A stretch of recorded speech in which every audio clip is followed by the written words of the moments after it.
Bienvenidos a la transmisión en vivo de la Iglesia del Calvario. Yo soy el pastor Dixon Klinger y estoy muy contento de que nos puedas acompañar en este tiempo de adoración.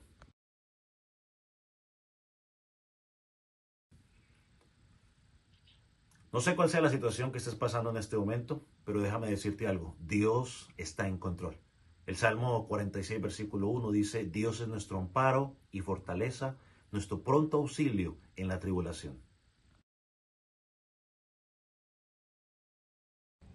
Si esta es tu primera vez con nosotros, queremos darte una cordial bienvenida y agradecerte por unirte con nosotros para adorar a nuestro Salvador a través de la predicación de la palabra de Dios. Creemos que la Escritura es suficientemente clara y poderosa para transformar tus vidas. Así que nuestra oración es que Dios hable a tu vida y que seas edificado por medio de la palabra de Dios. Una vez más, te damos gracias por conectarte con nosotros. Comencemos juntos este tiempo de adoración al Señor. Vamos a estar considerando los versículos del 1 al 8.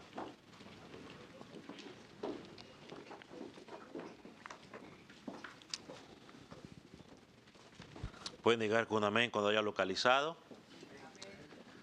Si no tiene una escritura, puede levantar su mano y un ungir le hará llegar una. O también nos puede acompañar en la pantalla para que pueda leer con nosotros. Hechos, capítulo 1. Vamos a leer hasta el versículo 8. ¿Tienen? Dice la palabra del Señor de la siguiente manera. Y Saulo consentía en su muerte. En aquel día hubo una gran persecución contra la iglesia que estaba en Jerusalén. Y todos fueron esparcidos por las tierras de Judea y de Samaria, salvo los apóstoles. Y hombres piadosos llevaron a enterrar a Esteban e hicieron gran llanto sobre él. Y Saulo asolaba la iglesia y entrando casa por casa, arrebataba a hombres y mujeres y los enterraba en la cárcel. Pero los que fueron esparcidos iban por todas partes, anunciando el evangelio. Entonces Felipe descendió a la ciudad de Samaria, les predicaba a Cristo. Y la gente unánime escuchaba atentamente las cosas que decía Felipe, y oyendo y viendo las señales que hacía.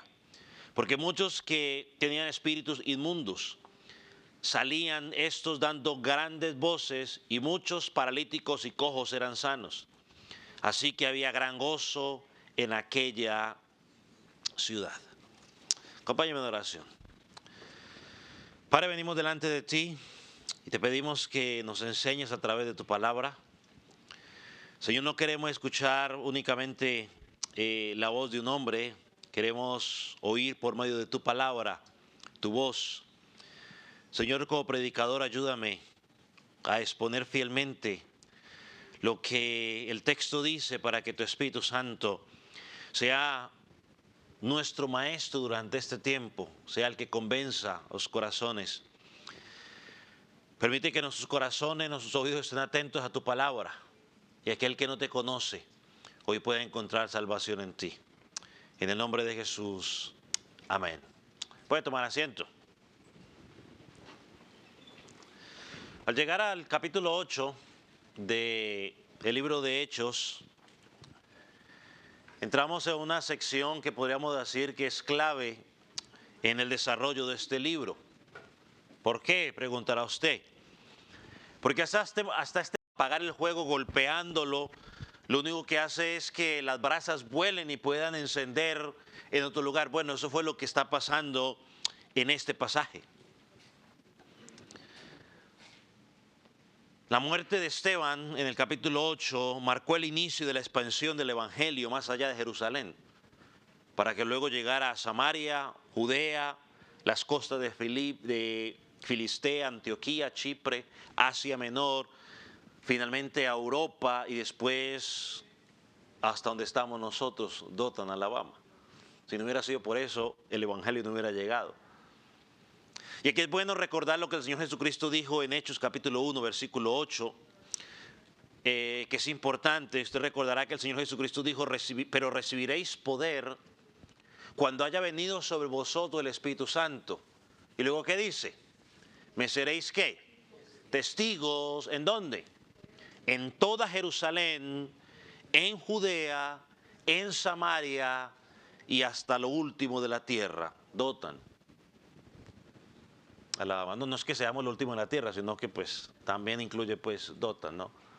Por los que conocimos en nuestro país.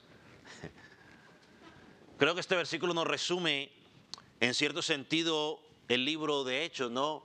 Primero vemos el evangelio avanzando en Jerusalén, después lo vemos avanzando en Judea o extendiéndose en Judea, luego llega a Samaria y finalmente alcanza todas las naciones. Y aquí es importante cuando mencionamos Samaria, porque es como esa transición en lo que Dios quiere hacer. Los samaritanos, como usted sabe, tenían un origen mixto. Era una mezcla entre judíos con gentiles. Así que se convirtió como ese puente entre los judíos o Israel y el mundo pagano. Más adelante vamos a mirar cómo Felipe anunció el evangelio al eunuco o etíope, un hombre que provenía de una tierra completamente lejana. No tenía nada que ver con el judaísmo, así que eso lo vamos a mirar más adelante. Y hay tres cosas que vamos a mirar el día de hoy en este pasaje, que creo que son claves. Vamos a mirar tres, hablaremos de dos y una solamente la mencionaremos. Y lo que miramos en este pasaje es la persecución, vemos la predicación y luego vemos la productividad, o sea, el fruto o el producto. Enfoquémonos en primer lugar en la persecución desde el versículo 1 hasta el versículo 3. Hasta este momento, la oposición contra la iglesia había sido esporádica, es decir, primero contra Pedro, contra Juan. Ellos habían sido arrestados, amenazados en varias ocasiones. Luego vimos la persecución que sufrió Esteban. Pero después de Esteban, esa persecución alcanzó un nivel un poco más alto, al punto de que Esteban es conocido como el primer mártir, porque por primera vez los enemigos, digámoslo por primera vez, los enemigos del evangelio le quitaron la vida a alguien o a un creyente por causa de su testimonio en Jesucristo. Así que mire cómo comienza el versículo 1 del capítulo 8. Y Saulo consentía en su muerte. Estas palabras, de hecho las leímos la semana pasada porque nos sirven como conclusión al capítulo 7 y esa introducción a lo que vamos a mirar en el capítulo 8. El capítulo 7 nos muestra cómo fue apedreado Esteban y cómo pusieron sus mantos a los pies de Saulo. Esto nos muestra de que Saulo no era simplemente un espectador más, sino que los estudiosos apuntan de que él tuvo un papel importante en lo que estaba pasando. Sabemos de Saulo que era un judío helenista, originario de Cilicia. Dicen que posiblemente también él participó en las discusiones que tuvieron con Esteban en el capítulo 7 y que pues ninguno de ellos podía con él porque no era una sabiduría de hombre, sino que era la sabiduría del Espíritu Santo hablando a través de él. Saulo era un hombre preparado.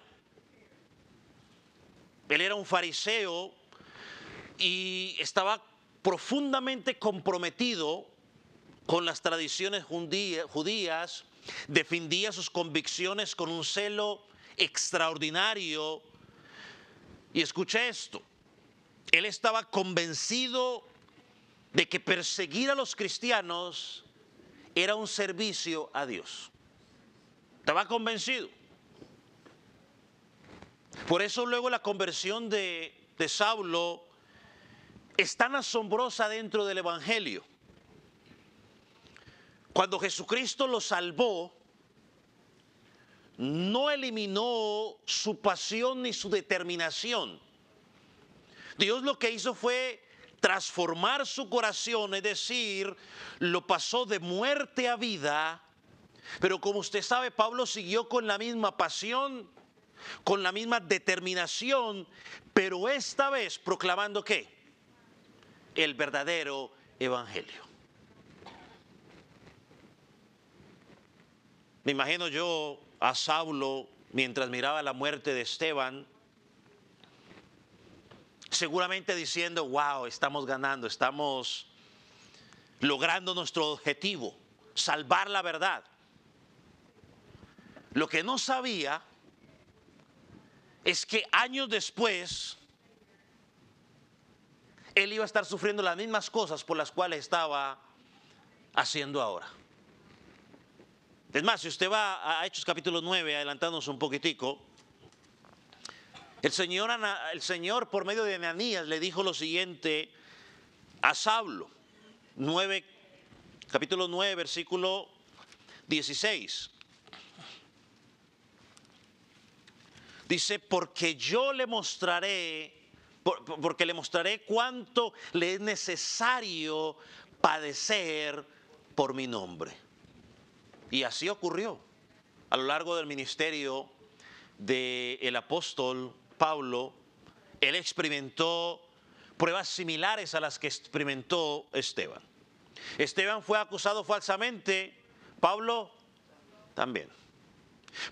Esteban tuvo que compadecer ante el Sanedrín, Pablo también. Esteban, fue llevado por la ciudad para ser ejecutado. Pablo después fue arrastrado por la ciudad luego de ser apedreado. O sea, lo apedrearon y luego lo arrastraron. Y finalmente, ambos entregaron sus vidas por causa de Cristo.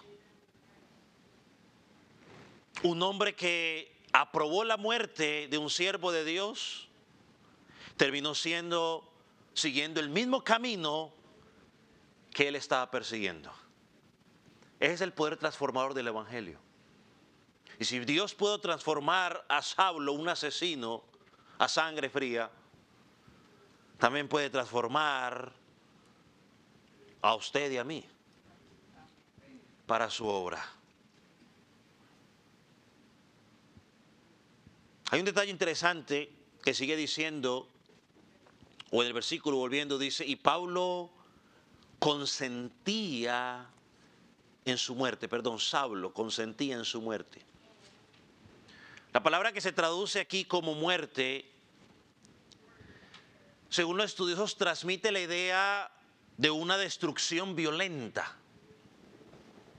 Es decir, que lo que Lucas nos está describiendo aquí no es un simple fallecimiento de Esteban, sino que su muerte fue una acción brutal. Como ya lo mencionamos, fue apedreado hasta morir. Y una vez más, lejos de apagar la obra de Dios, esta persecución lo que hizo fue que la obra de Dios comenzara a extenderse más y más. Dice el versículo, sigue diciendo el versículo, en aquel día hubo gran persecución, no persecución, gran persecución contra la iglesia que estaba en Jerusalén. A partir de ese momento, lo que ellos habían experimentado, Pablo, Juan, los primeros días mientras predicaban el evangelio y luego el Pentecostés, lo que estaban comenzando a vivir no se comparaba a eso, por eso dice gran persecución. Ahora ellos no se sorprendían porque eso fue lo que el Señor Jesucristo había anunciado en Juan capítulo 15 versículo 18. Él dice, si el mundo os aborrece, sabed que a mí me han aborrecido antes que vosotros. Si a usted está siendo aborrecido por causa de Cristo, no se sorprenda, eso no es nuevo. Jesucristo ya dijo que íbamos a pasar por ello. Y añade en Juan capítulo 16, versículo 2, y aún viene la hora cuando cualquiera que os mate pensará que está rindiendo servicio a Dios. Jesucristo dice, muchos van a estar engañados pensando que me están sirviendo a mí, cuando en realidad están dando pelea contra mí. Eso fue lo que le dijo al apóstol Pablo, a Saulo antes de conocerlo. Saulo, ¿por qué me persigues? ¿Por qué haces cosas contra mí? Así que aunque Lucas nos muestra, no da muchos detalles, porque él no empieza a detallar qué es lo que está pasando, podemos saber que la persecución fue tan intensa que muchos de los creyentes tuvieron que abandonar Jerusalén y dispersarse por las distintas regiones. Quizás aquellos que han sido obstáculos de persecuciones políticas podrán entender un poco más esta situación, o aquellos que han sufrido persecuciones militares o de grupos armados en nuestros países podrán entender un poco la situación de tener que sea tan intensa la situación que usted tiene que decir, ¿sabe qué? Nos vemos, porque si no aquí me liquidan. Miren lo que dice al final del versículo 1. Todos fueron esparcidos por las tierras de Judea y de Samaria, salvo los apóstoles. O sea, los apóstoles parece ser que sí se quedaron en Jerusalén. No abandonaron su responsabilidad, ni huyeron del peligro. Quizás como pastores fieles dijeron, bueno, nosotros vamos a quedar aquí poniéndole el pecho a las balas. En este caso sería a las lanzas, ¿no? O a las piedras. Para seguir enseñando quizás a los que todavía quedan aquí. Pero algo que encontramos en el pasaje es que a pesar de que muchos líderes religiosos rechazaron a Jesucristo, todavía habían personas receptivas al Evangelio. Mire lo que dice el versículo 2. Y hombres piadosos llevaron a enterrar a Esteban e hicieron gran llanto sobre él. Estos hombres demostraron gran valentía al identificarse públicamente con Esteban. ¿Por qué? Porque había un ambiente de persecución en ese momento. Un hombre había muerto por causa de predicar a Cristo y no pudieron, si decirlo como dice en nuestro tiempo, darle un entierro digno porque tuvieron que salir corriendo. Pero aquí miramos un detalle interesante y es que aún en momentos de oscuridad Dios siempre tiene un remanente fiel. Mientras la persecución se intensificó y muchos tuvieron que salir corriendo, hubieron algunos hombres y mujeres que son descritos aquí como hombres piadosos que se mantuvieron firmes, y quizás esa era la razón por la cual los apóstoles no se fueron, porque todavía había allí alguna cosecha que necesitaba ser recogida. Ahora usted estará pensando, pastor, ¿y esa palabra hombres piadosos qué significa? ¿No será que serán algunos creyentes? Ahora yo creo que no son creyentes. Y la razón por la cual creo que no son creyentes es porque cuando la Escritura habla de los creyentes siempre se refiere a ellos como creyentes o como hermanos o como santos o como discípulos o términos similares. Aquí se usa la expresión hombres piadosos, que en la Escritura se emplea en varias ocasiones para describir, escúcheme, judíos reverentes y temerosos a Dios. Ahora, si esta es la interpretación correcta, el detalle es significativo porque nos explica por qué los apóstoles no se fueron, sino que se quedaron allí. Porque aún habían líderes de Jerusalén que quizás no fueron partícipes de la muerte de Esteban. O sea, no compartían la misma actitud que los otros estaban compartiendo, pero quizás guardaron silencio por alguna razón. Pero luego de la muerte de él se quedaron, hicieron un detalle importante para Esteban. Le dieron un entierro digno, si lo podemos llamar de esa manera. Porque en este caso, por el tipo de muerte que había recibido Esteban, se lo podían enterrar, pero no podían hacer un lamento público por él, era prohibido, por el tipo de cargo que tenía. Pero aquí nos dice que estos hombres piadosos llevaron a enterrar a Esteban y dice que hicieron lamento público, o decir un llanto sobre él. O sea, lamentaron públicamente su muerte. O sea, de alguna manera estaban demostrando que ellos no estaban de acuerdo con lo que los otros habían hecho. Su duelo fue una declaración silenciosa, pero visible, de que habían cometido una injusticia con Esteban. Así que, aunque había cierto rechazo en Jerusalén, todavía había gente dispuesta a escuchar y recibir el Evangelio. Y una vez más está la razón por la cual los discípulos posiblemente permanecieron allí, porque Jerusalén siguió siendo la base importante de la iglesia durante muchos años. Más adelante vemos cómo Santiago llegó a desempeñar un papel importante, destacado dentro de la congregación. También diremos más adelante, cuando lleguemos a Hechos capítulo 15, cuando se llevó el concilio ahí en Jerusalén. Así que terminó siendo un lugar todavía importante. Ahora el versículo 3 nos muestra un punto, hasta qué punto llegó la persecución. Dice, y Saulo asolaba la iglesia. O sea, la persecución, mira lo que seguía haciendo. Entraba casa por casa, arrestaba a hombres y a mujeres y los entregaba en la cárcel.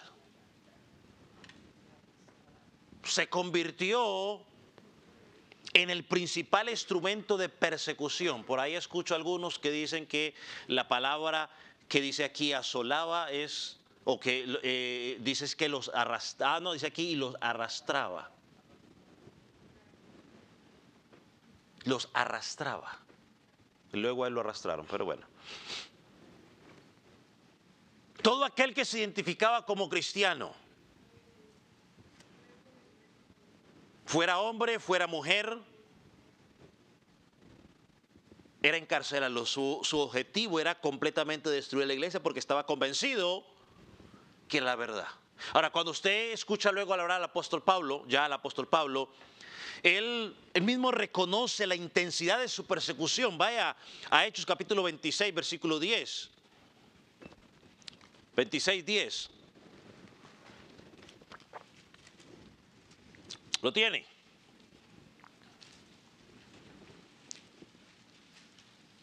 Él relata su pasado y mire lo que dice allí.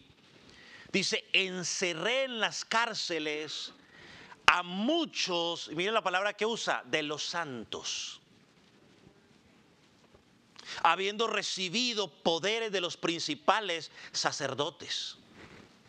En Gálatas 1:3, no tiene que buscarlo, dice lo siguiente, perseguí sobremanera a la iglesia de Dios y los asolaba.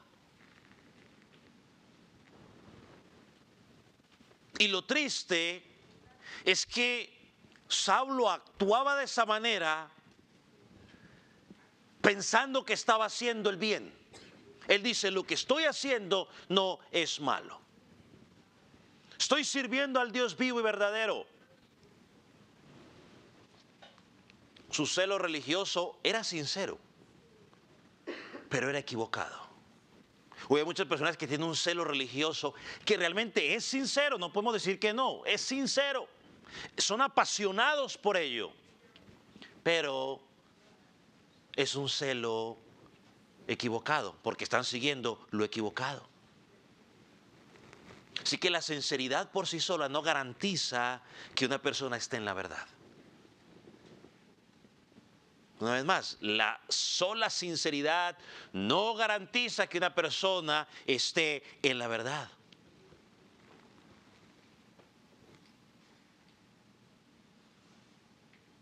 Esta realidad sigue siendo relevante hoy.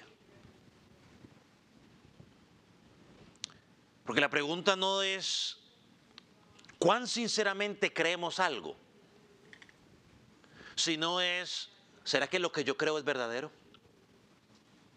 No es que tan sincero, sino es si lo que yo estoy creyendo es verdadero. Porque la salvación no se encuentra en cualquier camino.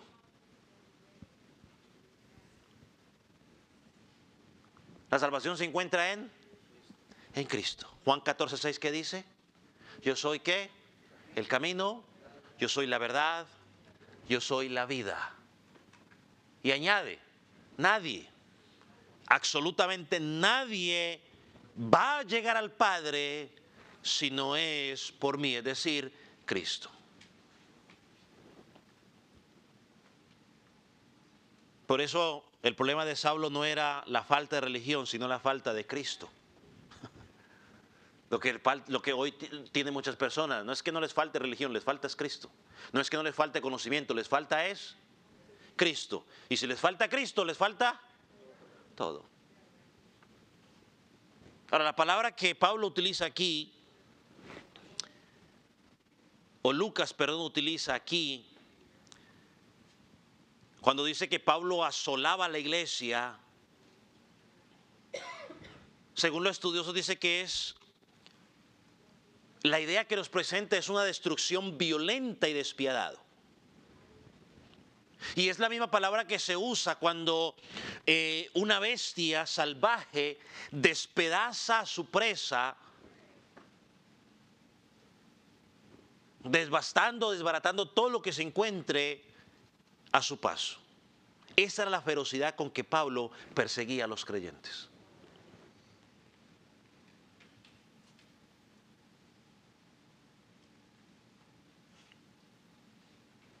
Después de que Pablo se convirtió, yo creo que esto es bueno resaltarlo, Pablo nunca intentó ocultar su pecado y una vez otra vez recordaba lo que había hecho. Por ejemplo, en Hechos 22, capítulo 4, él dice, perseguí este camino hasta la muerte, prendiendo y entregando en cárceles a hombres y mujeres. Y también nos recordó la participación de su muerte en Esteban, versículo 20, de Hechos 22. Y cuando se derramó la sangre de Esteban, tu testigo, yo mismo también estaba presente. Sus palabras muestran un profundo arrepentimiento por lo que había hecho. Él nunca minimizó su pecado, pero reconoció con humildad que se encontraba en el camino equivocado antes de encontrarse con Cristo, o antes de que Cristo fuera y lo encontrara. Y su misma vida fue un testimonio, ¿no?, de la demostración de la gracia de Dios. Entonces, hermanos, aunque la persecución era real, dolorosa, Dios la utilizó para que el mensaje de Cristo llegara a otros lugares. Porque posiblemente se estaban acomodando, y esto nos lleva al segundo punto de nuestro sermón, y es la predicación. Versículo 4. Pero los que fueron esparcidos iban por todas partes anunciando el Evangelio. Algunas traducciones dicen pero, mientras otras utilizan la palabra por tanto. Es más, si usted está leyendo la Biblia en inglés, va a utilizar la palabra por tanto, ¿no?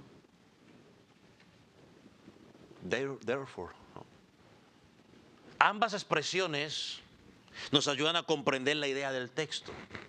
Es decir, por un lado nos muestra el contraste intenso entre la persecución, y por otro lado nos muestra el resultado de lo que Dios está haciendo. Pero yo quiero que usted entienda algo. que no podemos perder de vista. Estos creyentes no comenzaron a predicar porque fueron perseguidos. No, ellos ya estaban predicando. Ellos ya estaban anunciando a Jesucristo. La persecución lo que hizo fue que les cambió el lugar en el cual iban a seguir predicando. Eso fue lo que pasó. Los expulsaron de Jerusalén, pero a donde llegaron siguieron predicando el evangelio de Jesucristo. Es decir, que la predicación del evangelio para ellos no era una actividad ocasional. La predicación del evangelio era un estilo de vida. Aprovechaban cualquier momento para compartir la palabra del Señor. Y Lucas lo que nos está diciendo aquí es que aunque huyeron de Jerusalén, no huyeron a esconderse. Porque uno podría huir a esconderse. No, ellos salieron de allí y siguieron anunciando el evangelio al lugar donde llegaban. O sea, intentaron apagar el incendio, las brasas se levantaron y el evangelio siguió creciendo, extendiéndose. Y por eso llegó hasta nuestra región. Ahora, la expresión iban por todas partes describe a personas que recorrían ciudades y regiones enteras llevando el mensaje de Jesucristo. Una vez más, aquí podríamos decir que aquí comienza la expansión misionera de la iglesia. Lo que parecía una derrota se convirtió en el primer avance evangelístico más allá de Jerusalén. O sea que mientras los líderes religiosos pensaban, estamos acabando con la iglesia, Dios estaba enviando misioneros.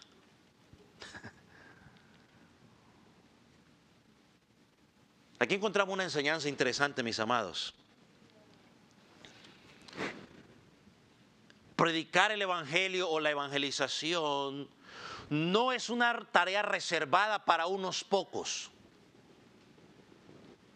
dotados con dones especiales. No, eso que lo haga el pastor o que lo hagan los líderes. No. Es una responsabilidad ¿de quién? De toda la iglesia. Si tú y yo decimos que estamos en Cristo, es mi responsabilidad proclamar el evangelio de Dios en donde yo esté. ¿Qué dijo el Señor Jesucristo en Marcos 16:15? Para leer un pasaje que quizás no es muy conocido, pero dice lo mismo. Dice, id por todo el mundo y predicar el evangelio a los que le caigan bien. Predicar el evangelio a los de tu grupo social. No, porque si yo soy de la high class, de la clase alta, entonces le predico únicamente a los de la high class. Si veo a alguien de la clase media o baja, uy, no, cuidado porque me contamino. No, dice a toda criatura, clase alta, clase media o clase baja.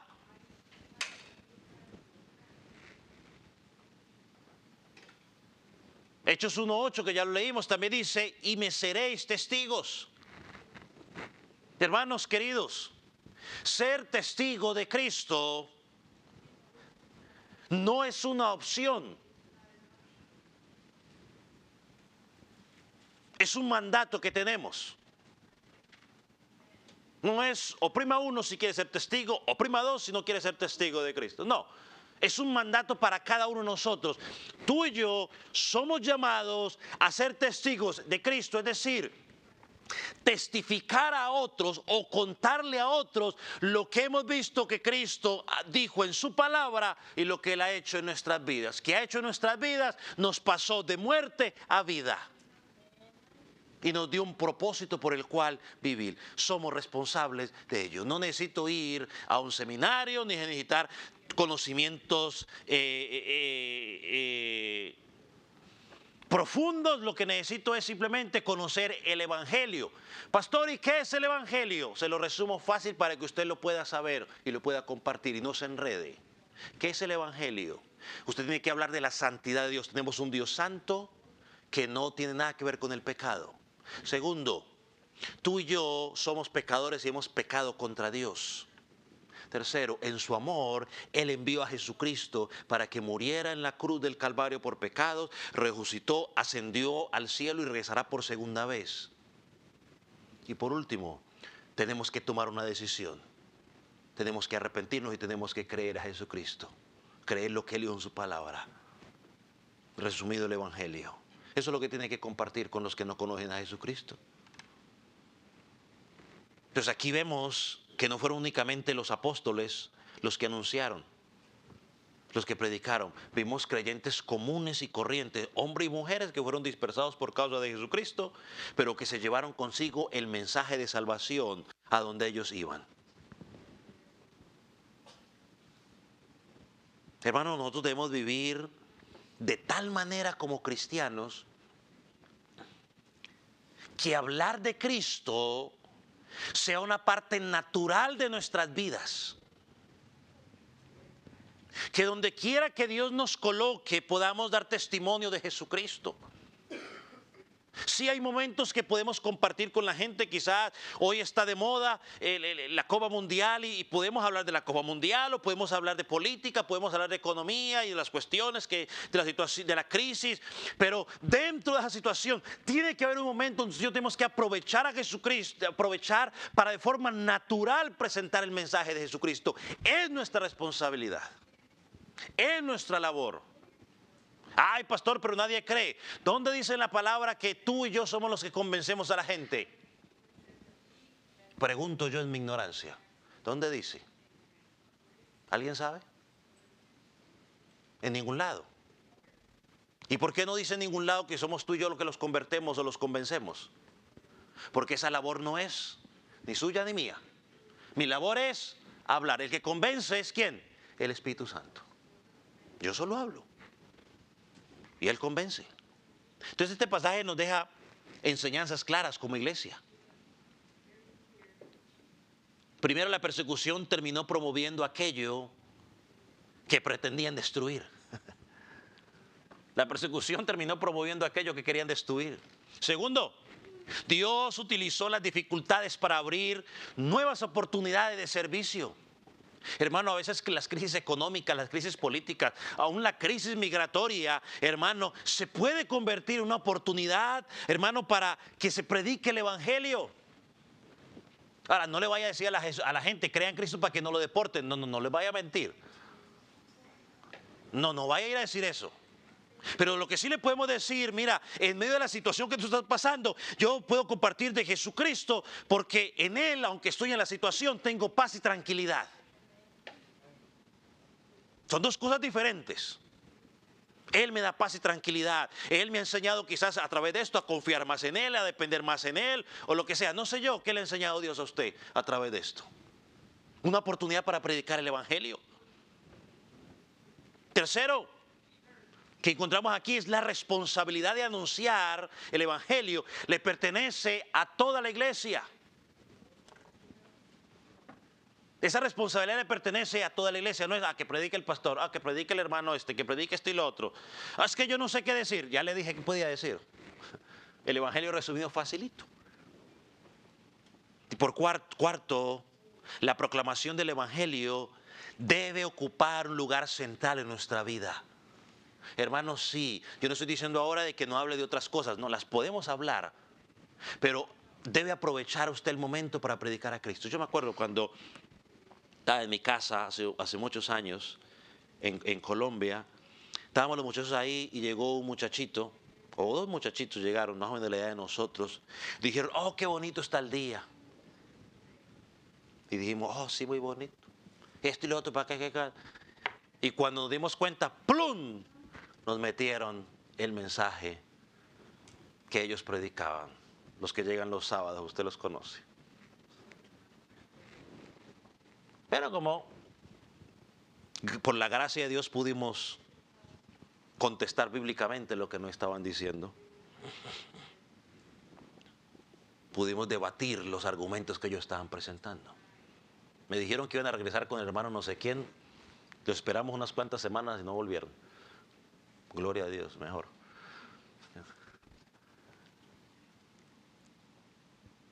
Hermano, en esas conversaciones que tenemos debemos aprovechar el momento para proclamar a Cristo. Porque ese es nuestro mensaje. Es nuestra responsabilidad. Entonces Lucas, después de presentar de manera general lo que está pasando, dirige la atención a un personaje en particular. Entre los que se destacan, no es que soy el único, había más, pero Dios le plació darnos un ejemplo, y es a Felipe.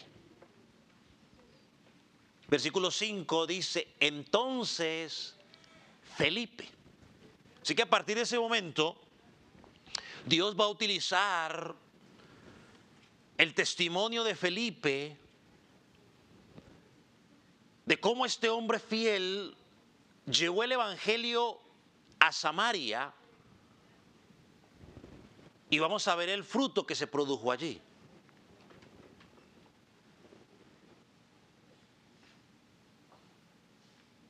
Felipe ya no suena familiar, ¿cierto que sí? ¿Por qué? Porque fue uno de los 7 diáconos que escogieron en el capítulo 6 para atender, escuchen una vez más, las necesidades prácticas dentro de la iglesia que estaban descuidando a algunas de las viudas. De Felipe ya sabemos a este momento que era un hombre de buen testimonio y que era un hombre lleno del Espíritu Santo y que también tenía sabiduría. Más adelante, en el capítulo 21, versículo 8, Lucas nos va a dar otro dato más importante sobre Felipe. Lo identifica como Felipe el evangelista. Pero mira lo que dice, pero mira lo que dice. Oh, no, antes de eso. De hecho, es el único creyente en el Nuevo Testamento que creo que recibe ese título de evangelista. Cuando nosotros estudiamos Efesios capítulo 4, dijimos que Cristo le dio a su iglesia diferentes ministerios. Dice que Él a unos constituyó apóstoles, a otros profetas, a otros evangelistas y a otros pastores y maestros.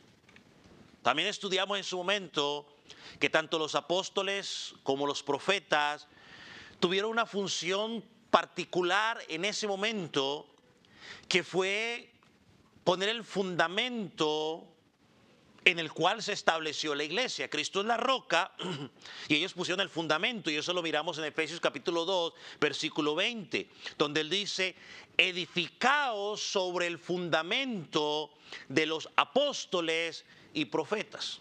Una vez que ese fundamento ha sido puesto,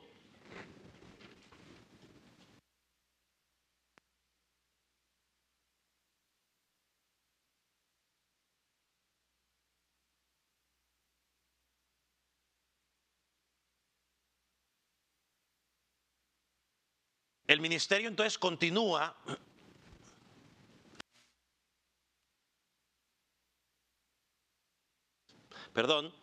El ministerio continúa principalmente por medio de los evangelistas, los pastores y los maestros.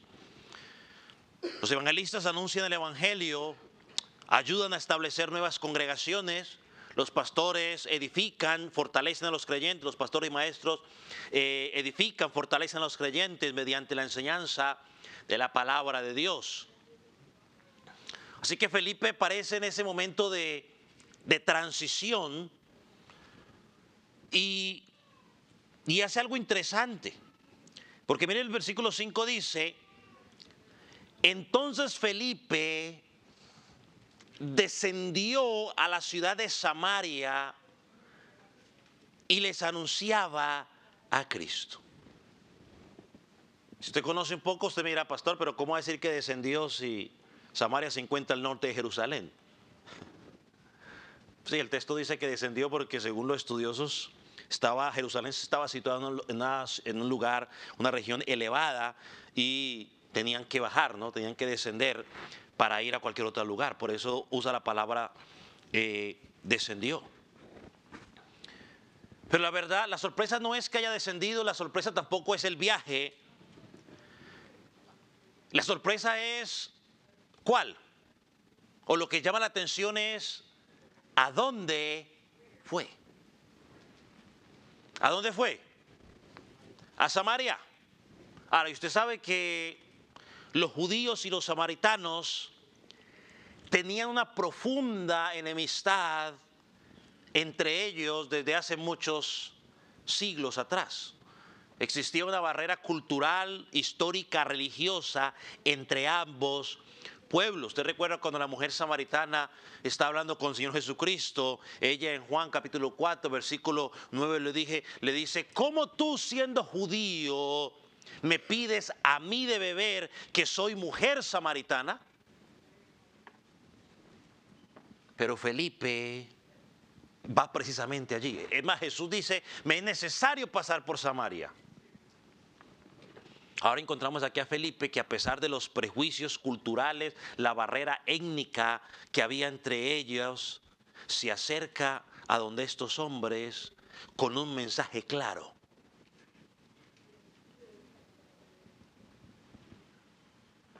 Predicar a Cristo.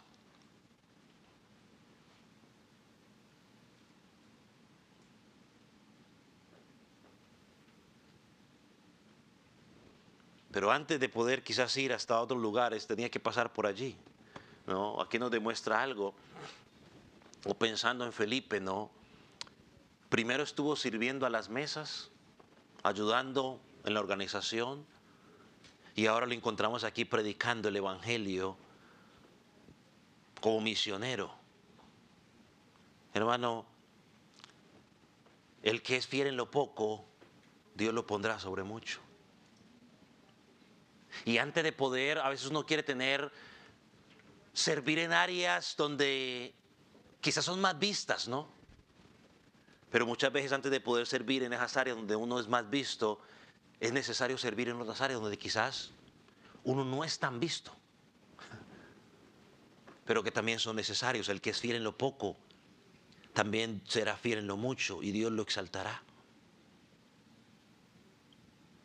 Descendió a Samaria. Y como dijimos, esto no es algo insignificante. Los samaritanos y los judíos no se querían. ¿Por qué? Bueno, rápidamente se lo resumo, ¿no? Cuando hubo la división entre el reino del norte y del sur, el norte fue conquistado por los asirios y muchos fueron deportados a diferentes lugares.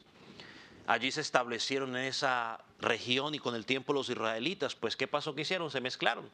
Y se mezclaron con los paganos y dio origen a ese matrimonio mixto. Cuando el reino del sur regresó luego del exilio de Babilonia para reconstruir el templo y a Jerusalén, esos samaritanos, esa mezcla, ofrecieron ayudarlos en ese proceso, pero estos que dijeron, no, lo rechazaron porque eran mezcla, no, ustedes ya no son puros como nosotros. Lo rechazaron, entonces ahí se creó ese resentimiento, esa amargura que los siguió por muchas generaciones. Por eso cuando Felipe va a los samaritanos, está cruzando esa barrera étnica, religiosa, que muchos judíos no estaban dispuestos a cruzar. Pero en el Evangelio es necesario cruzarlas. Porque el Señor Jesucristo dijo que de ambos pueblos, es decir, de judíos y gentiles, ¿hizo cuántos pueblos? ¿Cuántos pueblos tiene Dios? Uno. Él no tiene ni dos, ni tres, ni cuatro, tiene uno. Y para ser parte de ese pueblo, no importa su raza, su nacionalidad, lo único que necesita es creer en Jesucristo, confiar en Jesucristo. Entonces dice que descendió a Samaria y les predicaba a Cristo. No llevó filosofías, no llevó una reforma social.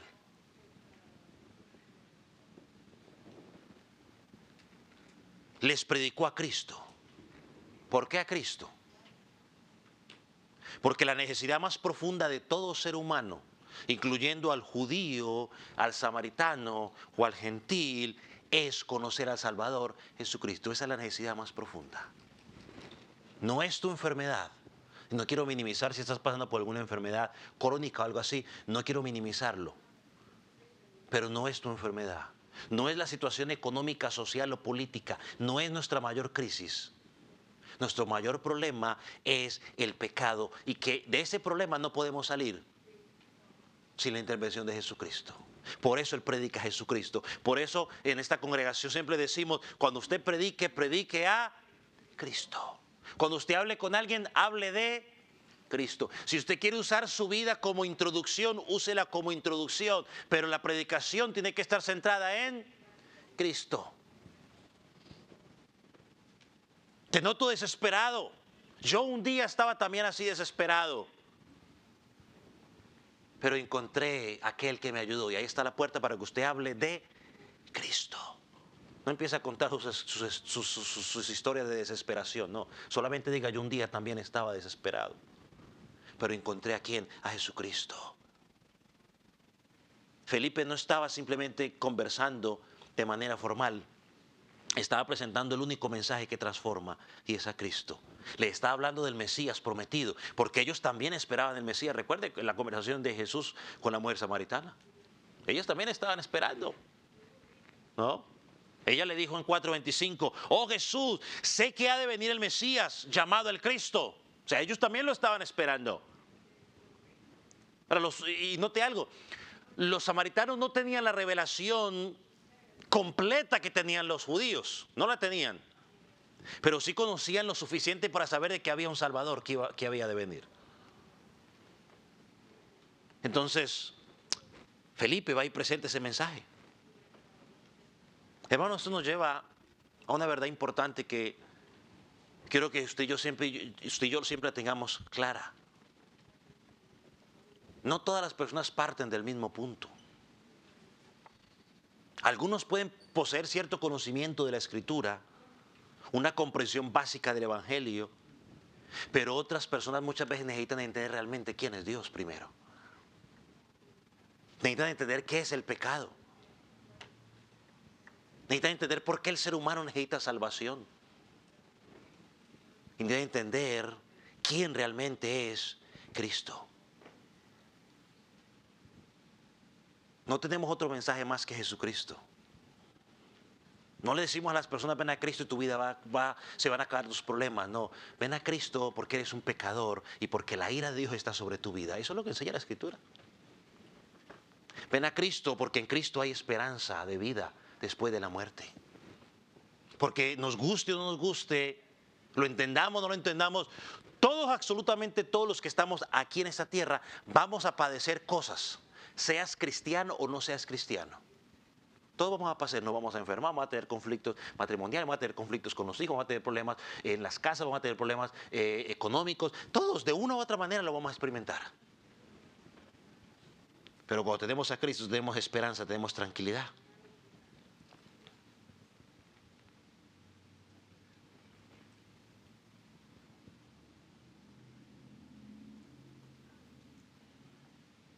Entonces cuando Felipe llegó a Samaria, el Espíritu Santo ya había obrado en los corazones. Porque dice el versículo 6, ahorita lo digo, perdón, versículo 5, bueno, sí. Dice el versículo 6, y la gente unánime escuchaba atentamente las cosas que decía Felipe y oyendo y viendo las señales que hacía. Las multitudes estaban prestando atención al mensaje, lo recibieron con interés. O sea, Dios había preparado el camino, Dios había preparado los corazones. Mire que el pasaje nos dice que Felipe fue, predicaba, versículo 6 dice, y la gente unánime escuchaba atentamente. Eso no fue producto de de Felipe. ¿Fue producto de quién? Del Espíritu Santo. Y la respuesta fue inmediata, versículo 7, porque de muchos que tenían espíritus inmundos salían estos dando grandes voces y muchos paralíticos y cojos eran sanados. Una vez más, estos milagros no eran espectáculos del ministerio de Felipe. El centro era Cristo. Sin embargo, Dios utilizó esas señales, lo mismo que lo ha pasado como ya lo miramos, para autentificar, o es decir, el mensaje que se está predicando es verdadero, creerle. Hemos dicho en muchas maneras, en muchos momentos en la Escritura, los milagros eran una confirmación divina de que el Evangelio provenía de Dios. Y la Biblia aquí nos enseña, en lo que estamos mirando, dice que tanto sanidades como liberación de espíritus inmundos. La Biblia nos habla de la actividad demoníaca. Es una realidad. El diablo anda como león rugiente y anda buscando y tiene su actividad demoníaca. Lo vemos en los evangelios, lo vemos en Hechos. Personas que estaban influenciadas o bajo el control de espíritus inmundos. Sin embargo, el énfasis del pasaje no está en los demonios, sino en el poder que está sobre ellos. Cuando predicamos a Jesucristo, Satanás se va. Cuando la gente llega a los pies de Jesucristo, Satanás se va. ¿Por qué? Porque Cristo llega a reinar en esa vida y no hay lugar para Él. No hay que un 50% Cristo y un 50% para Satanás. Eso no existe. Hace 2 años yo, cuando estaba pequeño en mi país, había mucho algo que le llamaban el corazón de Pedro. Quizás algunos de los más viejos se acordarán de eso. De Pedro, no sé si era de Pedro. En todo caso era un corazoncito que usaban ahí. ¿Era de qué? Sí, de Pedro. Donde le explicaban a usted, no, que mira acá sí, y entonces a veces el Espíritu Santo una esquinita por allá, porque entonces se metía y ponían toda la avaricia y animalitos que en casa. No. Si el Espíritu Santo vive en tu corazón, en tu vida, no hay lugar para Satanás. Ellos no comparten. 25%, el 75% del Señor y Satanás está ahí una esquinita, no comparten, o sea, no, porque son como el agua y el aceite, o está uno o está el otro. Entonces cuando Cristo viene a tu vida, tú conoces a Jesucristo, tú eres libre. Conoceréis la verdad y la verdad nos hará libre. Jesucristo viene y libera. Jesucristo no viene con un paquete de, bueno, vengo yo y luego viene Sutano a liberar. No. Él llega liberando totalmente. Si estás en Cristo, eres verdaderamente libre. Pero aquí el énfasis no era eso. Aquí el énfasis era Cristo. Así que no podemos negar la realidad de las actividades demoníacas, pero tampoco debemos obsesionarnos con ellas, porque la Escritura nos da una perspectiva equilibrada. Los demonios son reales, claro que sí. La actividad demoníaca es real, claro que sí. Pero Cristo es superior que ellos. Cristo tiene el control sobre ellos. Y el que libera es Cristo, no yo. Porque si yo puedo liberar, entonces ¿para qué necesito a Cristo? El que hace la obra es Cristo. Primera de Juan 4:4 dice, mayor es el que está en vosotros que el que está en el mundo. Por eso la intención de la iglesia no debe ser centrarse en Satanás. La intención de la iglesia es centrarse ¿en quién? En Cristo. Es más, la Biblia dice, someteos pues a Dios, resistir al diablo y él huirá de nosotros. ¿Qué es lo que tengo que hacer yo? Someterme a Dios, resistir y él se va.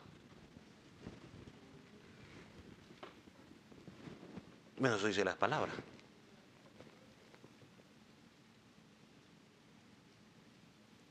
Y hoy como iglesia seguimos creyendo en que Dios puede sanar, seguimos creyendo en que Dios puede liberar, pero Él lo hace de manera sobrenatural, por su voluntad. Nuestra confianza descansa en Él.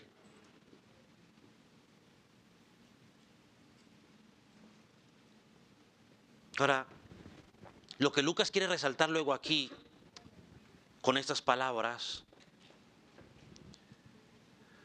es que la predicación de Esteban iba acompañada por una obra maravillosa o gloriosa de Dios. Y el resultado fue que esta gente escuchó, esta gente creyó y esta gente respondió al mensaje de Cristo. Y eso nos lleva al siguiente punto que quiero hablar el día de hoy. Lo utilizaré como una conclusión y como una introducción a nuestro próximo sermón. y es la productividad o el producto o el fruto. La predicación del Evangelio tiene una respuesta verdadera y una respuesta falsa. Te vemos en el versículo 8.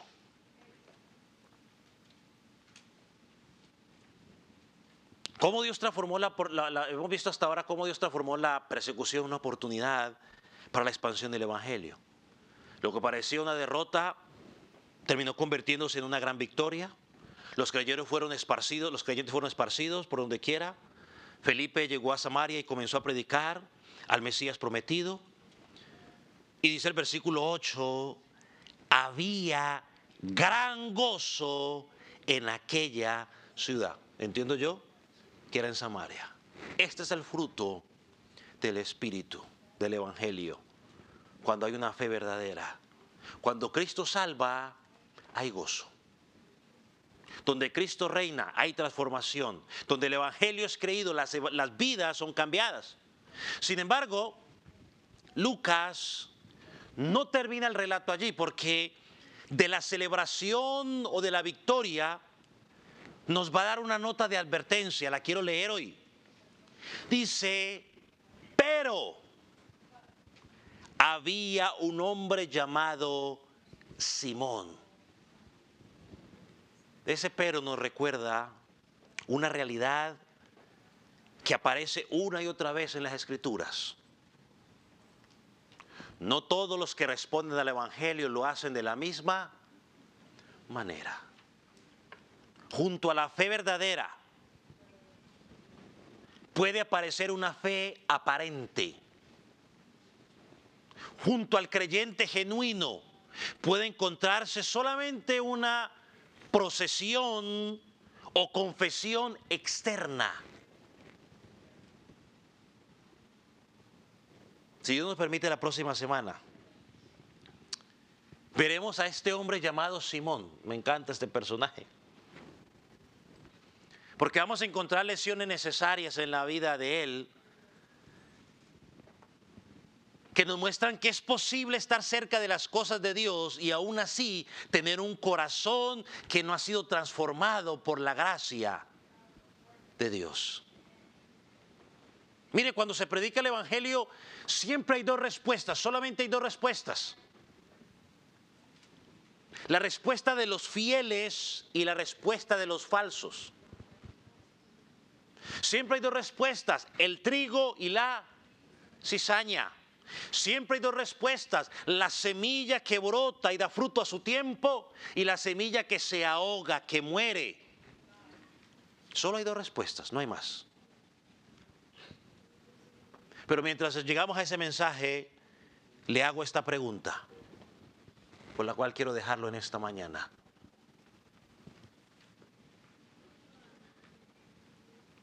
¿Ha producido el Evangelio en nosotros una fe verdadera que descansa en Cristo, o solamente es una apariencia de fe? O de otra manera, ¿eres verdaderamente tú un cristiano o un creyente, o simplemente es pura apariencia?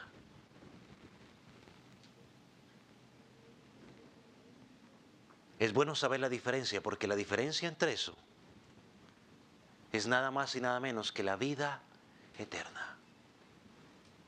Pastor Miguel Núñez dijo algo: hay algo más peligroso que no ser salvo, y es creer que eres salvo cuando no lo eres. Por eso Pablo nos dice en Corintios 2, 2 Corintios 5 o 13, 5, examinaos a vosotros mismos para ver si estamos en la fe. Vamos a orar, ponga sobre sus pies.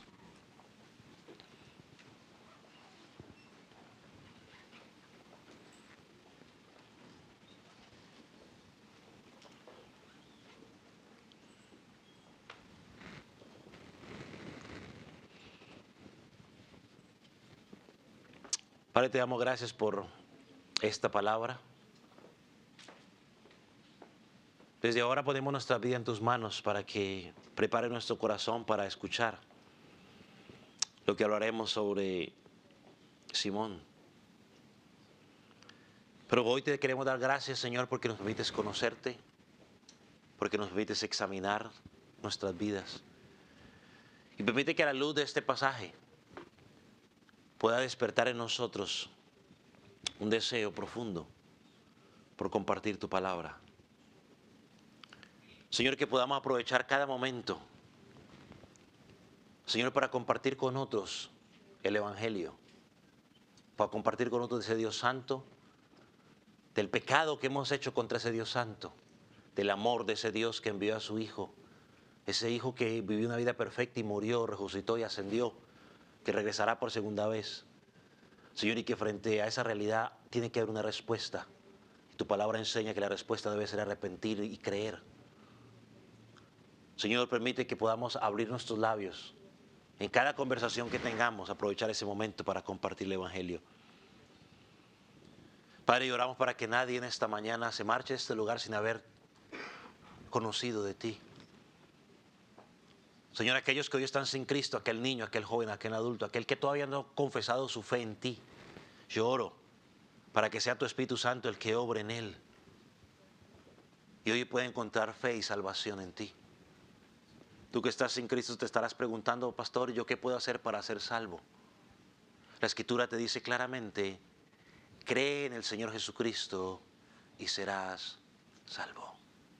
Después del sermón del apóstol Pedro, ellos le preguntaron, varones, hermanos, ¿qué hacemos? Y el Pedro le contestó, arrepentíos y convertíos. Amigo, lo único que tienes que hacer es creer en Cristo, arrepentirte, creer. Y si me preguntas, pastor, ¿y yo cómo sé que he creído? Te voy a decir algo. Cuando crees en el Evangelio, ahora tu vida comienza a vivir de acuerdo a lo que dice el Evangelio. Si tú hoy estás viviendo de acuerdo a lo que dice el Evangelio, has dejado atrás lo que dice el mundo, lo que dice tu corazón, entonces has creído en Él. Pero si tú dices creer en el Evangelio y todavía vives por lo que dice el mundo o por lo que dice tu engañoso corazón, déjame decirte que todavía no has creído en Él. Pero hoy es el día de salvación. Cree en Jesucristo. Clama a Él por perdón y arrepentimiento. Y dice la Escritura que habrá fiesta en los cielos porque un pecador se ha arrepentido. Padre, gracias. Gracias, Señor, por lo que tú has hecho en nuestras vidas. Te pedimos, oh Dios, que tú quedes con nosotros. En el nombre de Jesús.